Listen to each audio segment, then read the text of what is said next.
So guys, now the Urus S is launched, it's time for me to take you through the components on the car and what we've changed from the last model.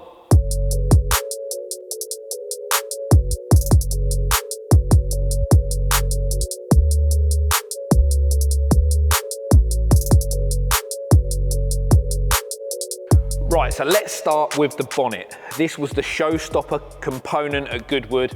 It was ready 1 hour before, and boy was the stress worth it. The design has gone down really well. We've got this power bulge in the bonnet, which from the side silhouette looks amazing. We've got some twin vents in the top, and what we've done is we've carried across the Lamborghini vents as well. We couldn't really lose them because the way the swage line runs down towards the front of the bonnet, it lends itself to this vent perfectly. But what we've done is we've married it up with like a central exposed area as well, so you get all of that carbon opulence. Can't wait until this is done on a yellow or an orange car.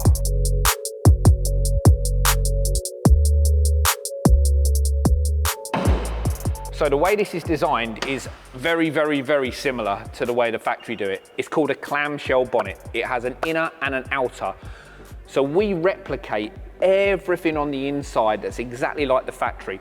So all of the fittings and the air and the rubbers that go on are all in the same place. What we've done, we've added our Urban logo, which is the new Shield logo, which looks fantastic when you open the bonnet, and you can just see how this looks OEM quality.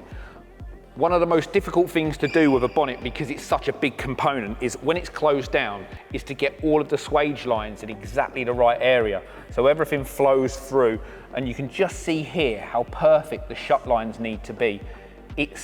We're talking millimeter perfect across a 2 meter part, which is really, really hard to do.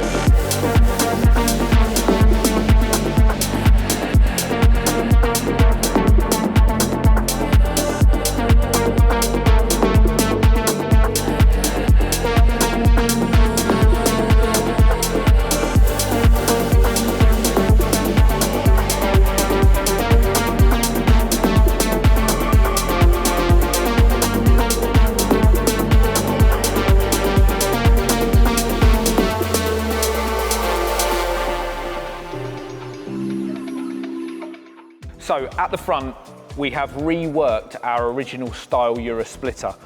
What we've done this time though, because it was very, very difficult to make last time, we've made this in 2 components. So you've got the upper component and the lower component. We've added some slight winglets on at the side to give you a little bit of width on the car. One thing about the new Urus S is it kind of disappeared at the side. So we wanted to add these extra parts on at the side to give you that little bit of extra width. So one thing with the arches is we thought the last ones would fit. Now, when we went back to test fit the original ones, we noticed that there was a new swage line, a new detail in the front bumper, which means the old ones wouldn't fit at all. In addition to that, there was this new air intake that comes through from the front bumper. We think it's to basically push air sideways. It isn't to cool the brakes because it's pushing out, but we had to redesign the whole arch basically just to fit everything in there. One thing we did change, we made sure this shoulder here was a lot sharper, so it replicated the shoulder at the top of the bonnet, so you get this real wide arch look coming down. Even though they're not as wide as some people's arches, it does give you that impression of a wide arch kit. Our new NDS3 wheel is inspired by the Lamborghini Countach. You can see the cloverleaf design, and with this deep dish, when they're spinning, they look absolutely fantastic. These are now available on the website to buy in 23 and 24 inch for standard body and wide body as well.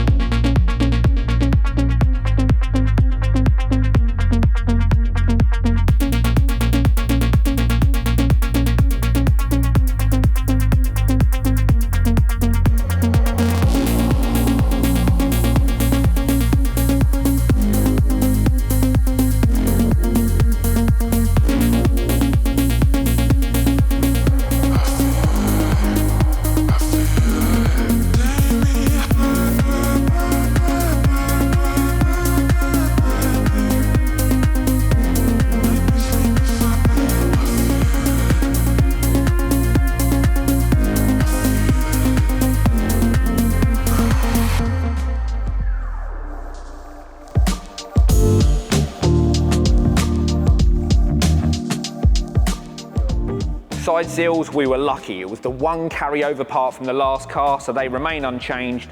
And it's actually worked in our favour because you've got this nice little kick out in the Urus S door, and it works perfect with the kick out on our sill as well. Now to the back.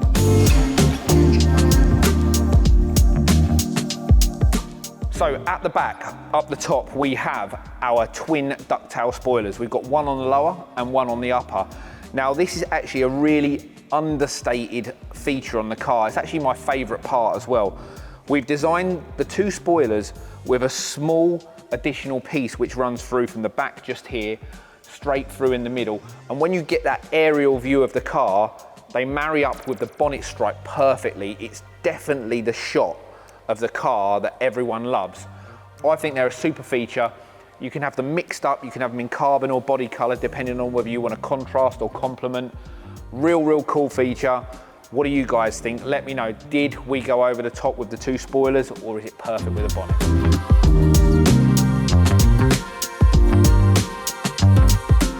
And at the back, we've got our revised rear diffuser. Now, this was probably the bravest part of the design because everyone's used to seeing the Urus with quad tailpipes at the back.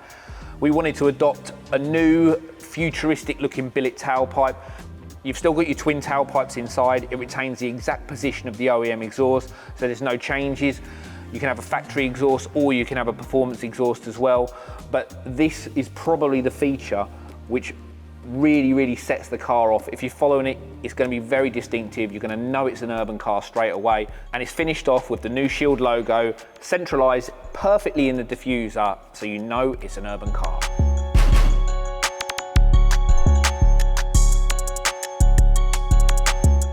So there you have it, guys. That's the overview of the new urban Urus S.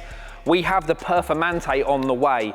Now, it's going to be a slightly different program because the Perf comes with its own rear diffuser and upper spoiler. So we've got some carryover components with a revised front splitter as well. That's coming in the next couple of weeks, so we'll keep you updated on that. So the question is, guys, is this the perfect balance of aftermarket and OEM plus? Have we nailed it? I think we have. Get in the comments, let us know.